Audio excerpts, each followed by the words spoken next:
Students welcome to my class. Students आज का हमारा चैप्टर है chapter number 1 fundamentals of chemistry और टॉपिक है how to write a chemical formula.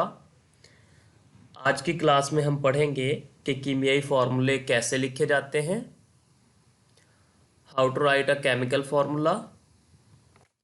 Compounds are represented by chemical formula as elements are represented by symbols. जिस तरह elements को symbol से जाहिर किया जाता है, इसी तरह कंपाउंड्स कीमियाई फार्मूलाज के जरिए जाहिर किए जाते हैं। Chemical formula of compounds are written keeping the following steps in consideration. Compounds के कीमियाई फार्मूलाज दर्ज झैल मराहल को जहन में रखते हुए लिखे जाते हैं। कौन से मराहल हैं? Symbols of two elements are written side by side in the order of positive ion first and negative ion later. दो एलिमेंट्स के सिंबल्स को इस तरतीब से एक दूसरे के साथ लिखा जाता है कि पॉजिटिव आइन बाएं जानब यानी पहले और नेगेटिव आइन दाएं जानब यानी बाद में आता है। The valency of each ion is written on the right top corner of its symbol. दोनों आइंस की वैलेंसी इनकी अलामत के ऊपर दाएं कोने पर लिख दी जाती है। मिसाल के तौर पर जैसे हमारे पास यहाँ पे है Na पॉजिटिव, तो Na पॉजिटिव की जो वैलेंसी है +1 वो हमने इसके ऊपर दाएं कोने पर लिख दी है। इसी तरह से Ca की जो वैलेंसी है 2 पॉजिटिव, ये भी हमने दाएं कोने पर लिख दी। इसी तरह क्लोरीन की वैलेंसी है -1, वो भी हमने क्लोरीन की सिंबल के ऊपर दाएं कोने पर लिख दी। और ऑक्सीजन की वैलेंसी है -2, तो वो भी हमने ऑक्सीजन के ऊपर दाएं कोने पर लिख दी। यानी कि दूसरा स्टेप ये है कि हर आयन की वैलेंसी उसके ऊपर दाएं कोने पर लिख दी जाती है। तो हमने बात की है इस स्लाइड में कि जिस तरह से एलिमेंट्स को सिंबल से जाहिर किया जाता है, इसी तरह कंपाउंड्स को कीमियाई फार्मूले से जाहिर किया जाता है। कंपाउंड्स के कीमियाई फार्मूलाज लिखने के स्टेप्स कौन कौन से हैं? पहला स्टेप ये है कि दो एलिमेंट्स की जो सिंबल है वो एक दूसरे के साथ इस तरह लिखी जाती है कि पॉजिटिव आयन की सिंबल पहले यानी कि बाएं जानब और नेगेटिव आयन की सिंबल बाद में यानी दाएं जानब आती है।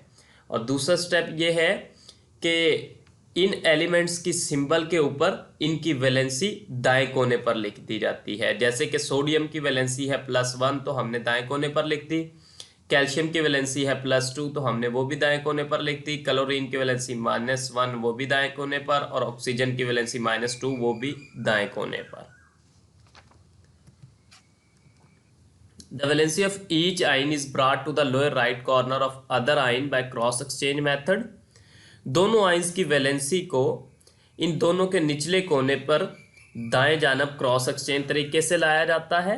क्रॉस एक्सचेंज तरीका क्या है वो भी समझ लेते हैं। तो यहाँ पे ये देखें, जैसे कि सोडियम की जो वैलेंसी है वो है +1 और क्लोरीन की वैलेंसी है -1, तो इनकी वैलेंसी को क्रॉस एक्सचेंज मेथड के ज़रिए इनके निचले दाएं कोने पर लाया जाएगा। जैसे कि क्लोरीन की जो वैलेंसी है वो सोडियम के नीचे आ जाएगी और सोडियम की जो वैलेंसी है वो क्लोरीन के नीचे आ जाएगी। अब यहाँ पे आपको नज़र आ रहा है कि एक क्रॉस बन रहा है, ये वाला क्रॉस। तो इसी क्रॉस की वजह से हम इस मेथड को कहते हैं क्रॉस एक्सचेंज मेथड। लेकिन आपने यहाँ पे ये चीज़ याद रखनी है कि जब क्रॉस एक्सचेंज मेथड के ज़रिए हम वैलेंसीज को नीचे लेके आएंगे तो इनका जो साइन है यानी पॉजिटिव और नेगेटिव ये ख़त्म हो जाएगा। तो क्लोरीन की जो वैलेंसी है वो -1 है, माइनस ख़त्म हो जाएगा और 1 नीचे ले आएंगे। अब चूंकि 1 लिखने की ज़रूरत नहीं होती, इस वजह से सोडियम के नीचे हम 1 नहीं लिखेंगे। इसी तरह से सोडियम की जो वैलेंसी है +1 वो क्लोरीन के नीचे चली जाएगी, प्लस ख़त्म हो जाएगा और 1 लिखने की ज़रूरत नहीं है। लेकिन इस केस में आपको नज़र आ रहा है कि क्रॉस एक्सचेंज मेथड के ज़रिए हम वैलेंसीज को नीचे लेके आ रहे हैं। अब कैल्शियम की जो वैलेंसी है वो है +2, प्लस ख़त्म हो जाएगा, साइन हमने नहीं लिखना जब नीचे लेके आएंगे वैलेंसी को, और 2 हम लेके आएंगे नीचे, तो ये 2 आ जाएगा नीचे और इस तरह से ये क्लोरीन के नीचे यहाँ पे ये 2 आ गया है। इसी तरह से जो क्लोरीन की वैलेंसी थी -1, अब चूंकि जब हम वैलेंसी को नीचे लेके आएंगे साइन ख़त्म हो जाएगा, तो माइनस ख़त्म हो गया और 1 लिखने की ज़रूरत नहीं है, इस वजह से इसका फॉर्मूला होगा CaCl2। इसी तरह से इस केस में देखें कि जब हम क्रॉस एक्सचेंज मेथड के ज़रिए इनकी वैलेंसीज़ को नीचे लेके आएंगे, तो ऑक्सीजन की वैलेंसी है -2, तो ये नीचे आएगी, कैल्शियम के नीचे लिख देंगे, लेकिन यहाँ पे हमने साइन नहीं लिखना।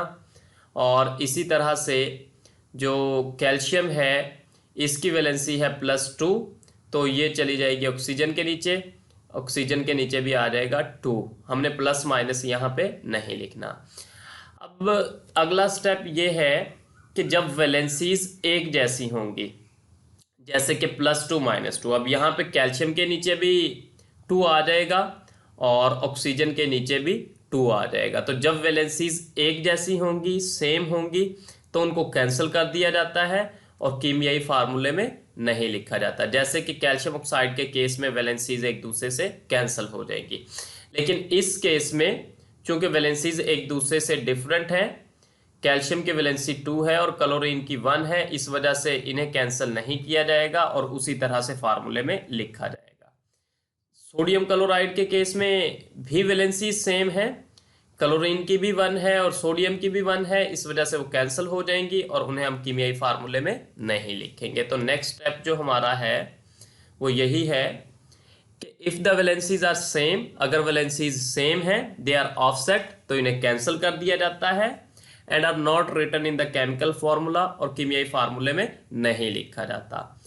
But if they are different, लेकिन अगर ये मुख्तलिफ हैं, they are indicated as such at the same position, तो इनको इसी तरह उसी पोजीशन पे लिखा रहने दिया जाता है। E G in case of sodium chloride, जैसे सोडियम क्लोराइड के केस में both the valencies are offset, दोनों वैलेंसीज कैंसिल हो जाती हैं, and formula is written as NaCl, और फॉर्मूले को हम लिखते हैं NaCl। वेर एज जबकि calcium chloride is represented by formula CaCl2, जबकि जो कैल्शियम क्लोराइड का फार्मूला है वो है CaCl2। चूंकि यहाँ पे वैलेंसीज डिफरेंट है, इस वजह से ये कैंसिल नहीं होंगी और इनको इसी तरह से लिखा रहने दिया जाएगा। तो स्टूडेंट्स, आज की क्लास में हमने 4 स्टेप्स पढ़े हैं कीमियाई फार्मूले को लिखने के लिए। तो मैं एक दफ़ा दोबारा बता देता हूँ कि सबसे पहला स्टेप ये है कि आपने 2 आयंस की सिंबल को एक दूसरे के साथ इस तरह लिखना है कि पॉजिटिव आयन पहले यानी बाएं जानब और नेगेटिव आयन बाद में यानी दाएं जानब आएगा। फिर दोनों आयंस की वैलेंसी उनकी अलामत के ऊपर दाएं कोने पर लिख दी जाती है। नेक्स्ट, दोनों आयंस की वैलेंसी को उनके निचले कोने पर दाएं जानब क्रॉस एक्सचेंज मेथड के ज़रिए लाया जाता है। और अगला स्टेप ये है कि अगर वैलेंसीज एक जैसी हों तो उन्हें कैंसिल कर दिया जाता है और कीमियाई फार्मूले में नहीं लिखा जाता, लेकिन अगर ये मुख्तलिफ हों तो इन्हें इसी तरह इसी मकाम पर लिख दिया जाता है। मिसाल के तौर पर सोडियम क्लोराइड की सूरत में दोनों वैलेंसीज कैंसिल हो जाती हैं और फार्मूला NaCl के तौर पर लिखा जाता है, जबकि कैल्शियम क्लोराइड का फार्मूला CaCl2 के तौर पर लिखा जाता है, चूँकि इस केस में वैलेंसीज कैंसिल नहीं होती। नेक्स्ट, आपकी बुक जहाँ से आपने इस टॉपिक को प्रिपेयर करना है। तो स्टूडेंट्स, आज हमने 4 स्टेप्स को डिस्कस किया है। नेक्स्ट एक स्टेप रहता है, उसके बारे में इंशाल्लाह हम अगली क्लास में पढ़ेंगे। आपने इन 4 स्टेप्स को अच्छे तरीके से प्रिपेयर करना है। Thank you students.